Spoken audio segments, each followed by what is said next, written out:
हणमो सिद्धाणम, सिद्धों को नमस्कार हो, सिद्ध परमेष्ठी को नमस्कार हो, सिद्ध भगवान को नमस्कार हो। आज की वीडियो में हम सिद्ध परमेष्ठी का स्वरूप जानेंगे। सिद्ध परमेष्ठी कौन होते हैं। जैन धर्म में दो प्रकार के भगवान कहे गए हैं, अरिहंत भगवान और सिद्ध भगवान।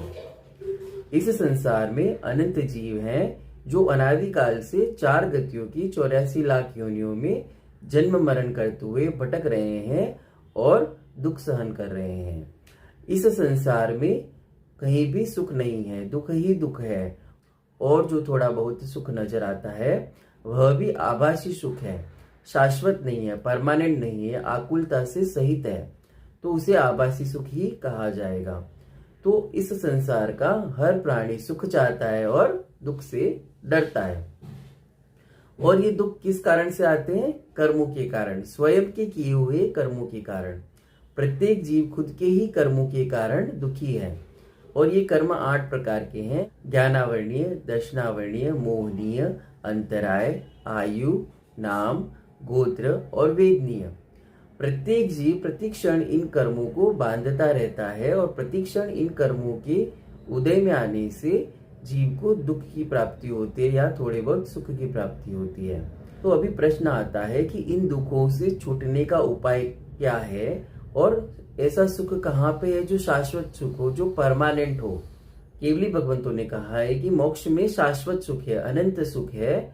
और मोक्ष जाने की एक शर्त है कि इन 8 कर्मों को नष्ट करना होगा, इस आत्मा को कर्मों से रहित करना होगा, जिससे यह आत्मा परमात्मा बन सकती है, सिद्ध भगवान बन सकती है और जहाँ पे अनंत सुख है, बाधा रहित सुख है। जैन धर्म जो है वो मोक्ष जाने का एक प्रोसेस है, मोक्ष जाने का एक मार्ग है। तो मोक्ष की प्राप्ति के लिए कर्मों को नष्ट करना होगा, कर्मों को जीरो करना होगा। और कर्मों को जीरो करने के लिए इस जीव को 2 कार्य करने होंगे, स्वयं ही करने होंगे। वे 2 कार्य हैं, नए कर्मों को आना रोकना होगा, नए कर्मों को बांधना रोकना होगा। और दूसरा कार्य है कि जो कर्म पहले से कर लिए हैं उनको नष्ट करना होगा। इस प्रकार कर्मों को नष्ट करते हुए मोक्ष मार्ग में आगे बढ़ते हुए एक दिन मोक्ष की प्राप्ति होती है। और जहाँ पे अनंत सुख है उस मोक्ष में जाने के लिए प्रत्येक जीव को उपक्रम करना होगा, पुरुषार्थ करना होगा, जिससे कर्म नष्ट हो और अनंत सुखी हो पाएगा। अन्यथा इस संसार में भटकते ही रहना पड़ेगा और इस संसार के दुखों को भोगना पड़ेगा। तो जैन धर्म जो है वो मोक्ष मार्ग जाने का एक प्रोसेस है। कर्मों को नष्ट करने के लिए केवली भगवंतों ने कहा है कि पहले मुनि दीक्षा ले। मुनि दीक्षा लेकर अहिंसा आदि 5 महाव्रतों का पालन करते हुए नए कर्मों को आना रोक देते हैं और फिर तपस्या आदि के माध्यम से पूर्व में किए हुए कर्मों को नष्ट कर देते हैं। और इस प्रकार कर्मों को नष्ट करते हुए मोक्ष में जाया जा सकता है। ये जो 8 कर्म हैं वे 2 प्रकार के हैं। 4 कर्म है घात्या कर्म और 4 कर्म है अघात्या कर्म। तो जीव कर्मों को नष्ट कर रहा है मुनि बन के। पहले के जो 4 घात्या कर्म है वे नष्ट होते ही अरिहंत अवस्था आती है, जीव अरिहंत भगवान बन जाता है। और फिर शेष अघात्या कर्मों के नष्ट होने से, सभी 8 कर्म नष्ट होने से जीव मोक्ष में चला जाता है, सिद्ध शिला पर चला जाता है। जैसे ही जीव के 8 कर्म नष्ट हुए, एक समय में जीव मोक्ष में चला जाता है। एक समय मतलब 1 सेकंड का असंख्यातवा भाग। उदाहरण के लिए यदि कोई जीव समेत शिखर जी से मोक्ष जा रहा है तो समेत शिखर जी में जैसे ही किसी जीव के सारे 8 कर्म नष्ट हुए, वो एक समय में समेत शिखर जी से सिद्ध शिला चला जाता है और वहां पे अनंत काल के लिए विराजमान हो जाता है। सिद्ध शिला कहाँ पे है? 3 लोक के अग्रभाग में सिद्ध शिला है, जिसे मोक्ष कहते हैं। उस सिद्ध शिला पर अनंत काल के लिए यह जीव जाके विराजमान हो जाता है और वहां का अनंत सुख भोगता है। ये 8 कर्म कौन कौन से हैं? तो 8 कर्म है ज्ञानावर्णीय, दर्शनावर्णीय, मोहनीय, अंतराय, आयु, नाम, गोत्र और वेदनीय। ये 8 कर्म हैं। अभी प्रश्न आता है कि सिद्ध भगवान की पहचान क्या है, उनके मूल गुण क्या हैं। तो सिद्ध भगवान के 8 मूल गुण कहे गए हैं। 8 कर्मों को नष्ट होने से 8 मूल गुण प्रकट होते हैं। तो एक एक कर्म नष्ट होने से एक एक मूल गुण प्रकट होता है। इन मूल गुणों की चर्चा शुरू करते हैं। पहला मूल गुण है अनंत ज्ञान। पहला कर्म था ज्ञानावरणीय कर्म। ज्ञानावरणीय कर्म मतलब ज्ञान के ऊपर आवरण, आवरण मतलब पर्दा। इस संसार में जितने भी जीव हैं जितनी भी आत्माएं हैं वे ज्ञान का पिंड है। प्रत्येक जीव के अंदर अनंत ज्ञान मौजूद है, केवल ज्ञान मौजूद है, लेकिन वो प्रकट रूप में नहीं है। अनंत ज्ञान मतलब इस संसार में, इस सृष्टि में जो कुछ भी है उसके बारे में जानना, उसके बारे में नॉलेज, यह प्रत्येक जीव को है, पूर्ण रूप से है, बिना किसी बाधा के है, लेकिन वो प्रकट रूप में नहीं है। यह जीव स्वयं के अंदर जो ज्ञान है उसको प्रकट रूप में नहीं जान पा रहा, क्योंकि ज्ञानावर्णीय कर्म काम कर रहा है।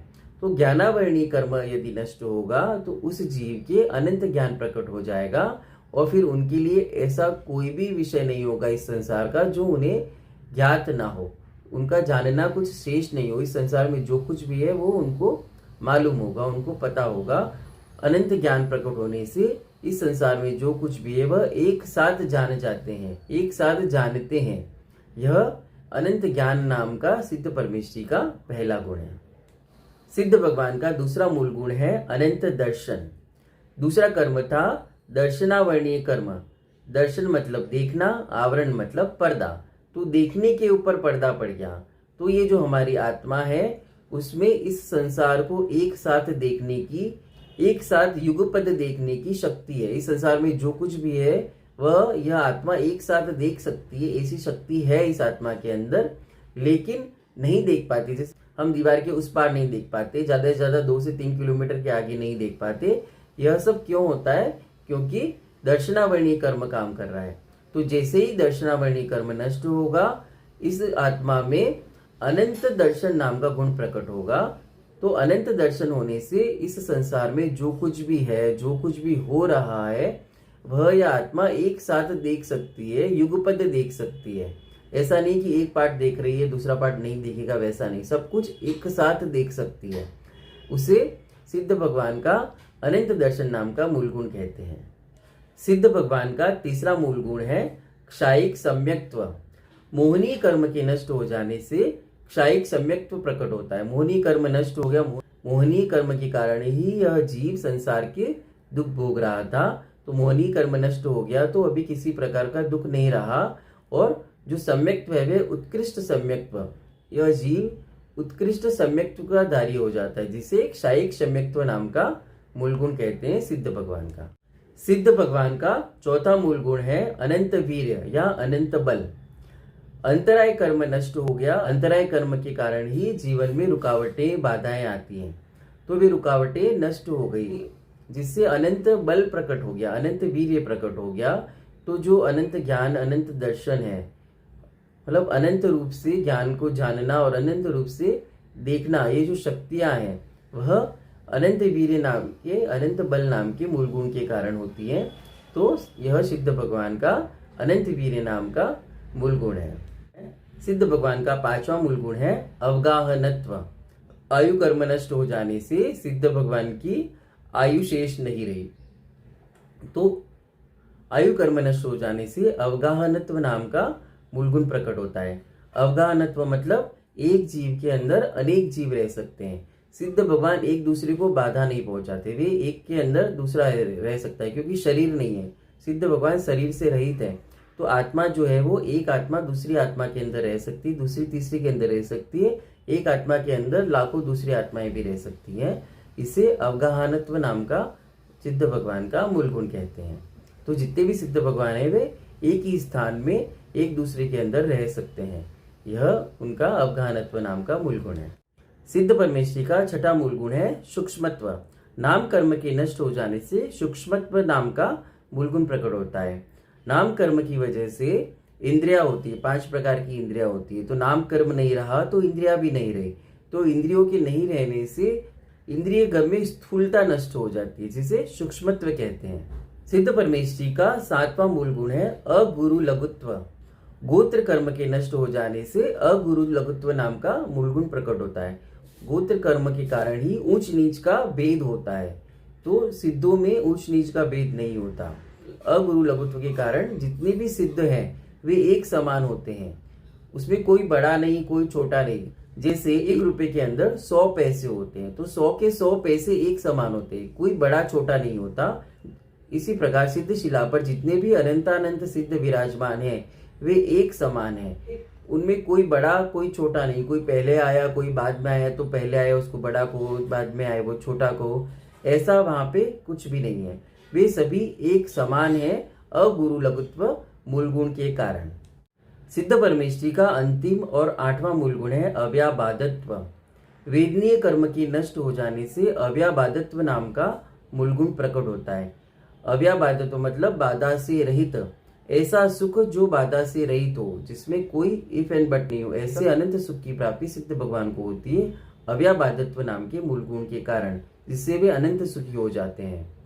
इस प्रकार आज की वीडियो में हमने सिद्ध भगवान का स्वरूप, 8 कर्म और सिद्ध भगवान के 8 मूल गुणों की चर्चा करी। ऐसे शरीर से रहित सिद्ध भगवान को बारंबार नमोस्तु नमोस्तु नमोस्तु। वीडियो पसंद आया हो तो लाइक करें, शेयर करें, कमेंट करें और चैनल को सब्सक्राइब करें। जय जिनागम, जय महावीर।